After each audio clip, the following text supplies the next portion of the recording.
Hello there.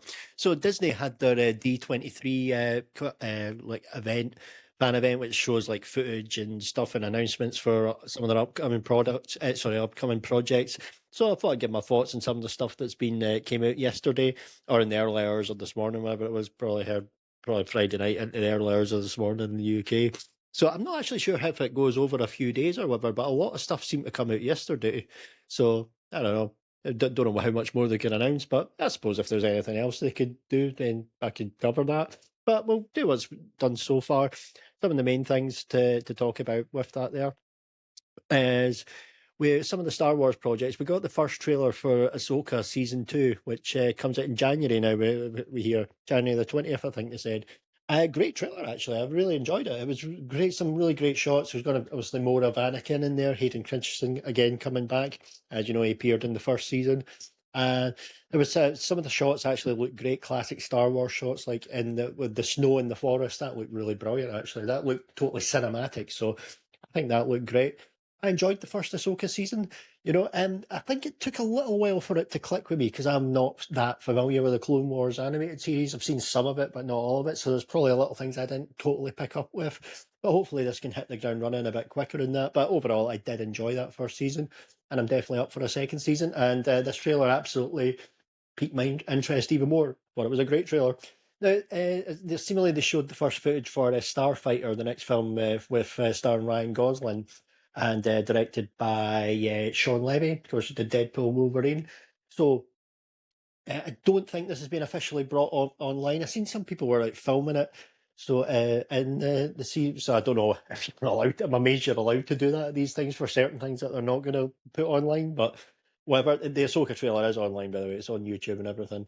But so I haven't watched it properly with that then. So I just seen a couple of quick little glimpses. But I'd rather watch it properly, like if either on screen properly, not through someone else's phone. So I can't really tell you about that. But one thing about this film now, the insiders seem to be quite excited about it. They think it could get Star Wars back on track. And now I love Mandalorian and Grogu, but let's call a spade a spade. It did badly at the box office. You can't deny that. So, this could have a lot. If it gets good buzz and everything like that. You've got Ryan Gosling, riding high as well with Project Hail Mary being as brilliant as it was and successful as it was. So putting him in Star Wars again. Oh look, he's in sci-fi again. Woo. So that could pique the general interest of the general audience again. Possibly that's what they'll be hoping anyway. So and with that, then the thing with Mandalorian and Grogu is, it had an all right opening weekend, and when I seen it in the IMAX the first Saturday, it was busy. Obviously, it was peak time for it, but I think all the hardcores went out to see it first week, and then no one else bothered. I seen it twice, whatever, just before it finished, but locally to me. But yeah, I think a lot of people just didn't bother with it after that, so it did fall away very quickly. So but we'll see how that goes with that there. So apparently there was some first footage for like Frozen 3 as well, but again that's not been put online. And there was a teaser, I think, for the Simpsons movie sequel as well. So apparently they mentioned Taylor Swift and Travis Kelce in it as well. So getting on the fingers on the button with that in the pop culture there. So yeah, I thought the Simpsons movie was great. I've kind of fell away from the Simpsons for years now, like up to like late 90s. The first like 9, 10 seasons were amazing, and then it just fell away. But I did love the Simpsons movie. I believe they actually did bring back a lot of the original writers for that.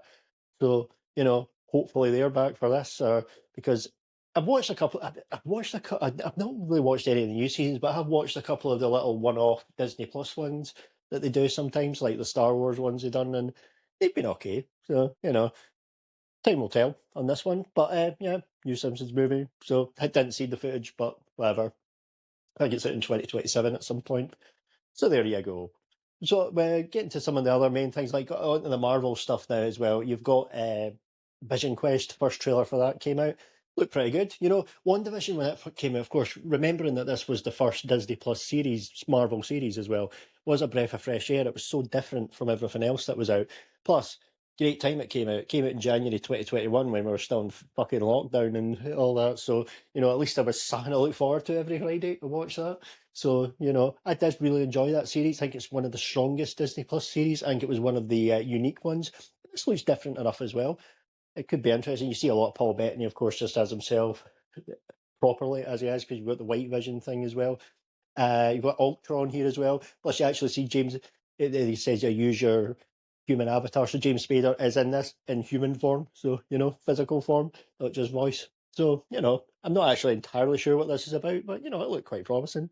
I think it comes out sometime in October, 20th October, 14th October, something like that.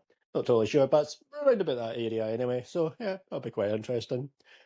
So we're getting to the big things. So we've got the X-Men cast announcement there, or for most of them anyway. So some of them were expected, but there was one big surprise. Well, and we'll get to that one. We got, I think his name's Christopher Abbott as Charles Xavier. Tell you the truth, I think I've heard the name, but I don't know if I've ever seen him in anything. So no real thoughts on this, to be fair. You've got Kit Connor as Cyclops. Now, of course, Kit Connor, I'm not totally familiar with a lot of his work. I know he was in the Romeo and Juliet stage play with Rachel Zegler as well. And, a lot of fans wanted Rachel Zegler to be Rogue. I was one of them. I think that would have been great. And I've seen one of our fans did a really cool fan art with her in the comic accurate costume, which actually looked great. But, not to be. But there you go. So there's that. You got someone called Maya Boyd as Storm. Again, I'm not entirely sure of her. Don't think I've heard of her before, but she looks great. She definitely looks the part. So I believe she's a theatre actress as well. So I've seen people saying so. Could be wrong there, but she looks great. So fair play. So we come to the big ones there as well. This one was announced a couple of weeks ago. This one, very happy about. Samara Weaving as Emma Frost. Chef's kiss. Chef's kiss. Perfection. She looks like the comic character as well. She's absolutely spitting of it. She is hot as fuck. Let's call a spade a spade. With Samara Weaving, an absolute stunner, and also as well, fantastic actress, of course. So absolutely perfect casting here. 10 out of 10, no notes on that there. And another thing is sometimes you don't always have to look like the comic character or anything like that. You can sometimes deviate and things, but away from that. But if you can get somebody who looks a lot like the comic character, then it's actually great, and can play the part, then all the better for it. And so then we come to the last one, which was kind of a surprise because a lot of people had been saying Kaylee Spaney had been rumored for this as Rogue, and and she's what I've seen of her is great. She was in Priscilla as well, the Civil War film, and most recently in the Wake Up Dead Man as well, the Knives Out film. She's excellent in all of them, so I would have been happy with that choice. But we've got Indy Navarrete. So sorry if I butchered her name there. Of course, from Obsession, which has been one of the big breakout hit this year. And funny enough, she was in interviews. She's always been really clever here. She was saying, "Oh yeah, I'd love to play Mystique." Things like that. Mystique hasn't been cast yet, but to be fair, they might go with my suggestion and maybe for a joke putting Olivia Rodrigo in it with her history of plagiarism as well. So that could work. Don't worry, that could work. But do I really want to see her in that film? No, quite frankly. But you want Indy Navarrete, who's a great actor. Like I didn't like. I'm the one person who actually really didn't like Obsession. Yes, I loved Mandalorian and Grogu, and I didn't like Obsession. So there you go. Shows you what I know. Anyway, but yeah, she was great in it. She kept the film watchable. To be fair, she gives a great performance in a film that kind of irritated me, to be honest, after a while, and bored me after a while. But I think she was great in it, and you've seen her in like real life interviews. She's very bubbly and likable, so she comes across great. And I'm happy with this. Now, this just shows you the fickleness of the internet, because now people are turning on her. Everyone was loving her like 2 months ago, going, "Oh wow, she's amazing! She's the greatest ever! She's this, she's that! I want to see her in everything." But now she's been cast in a superhero film. You're getting people saying, "Well, they've been so disappointed she's doing a superhero film." You're just like, apparently she was in Superman and Lois as well, that TV series, which I've never seen, but I hear is very good. But here you go. But you've got people saying that, and now you've got people saying, "Oh, she shouldn't get the part. Shouldn't have been Kaylee Spaney. It should have been this." And you're just like, it just shows you how fickle it is. It's not the real world, you've got to say, because and another thing to point out is a lot of people over the last few years have said Spider-Man No Way Home is overrated or doesn't age well. Well, if you look at what Spider-Man Brand New Day has done, Of course, yes, it's a Spider-Man film. It's going to make a lot of money anyway, but it made even more because what happens when a sequel comes out, it usually benefits.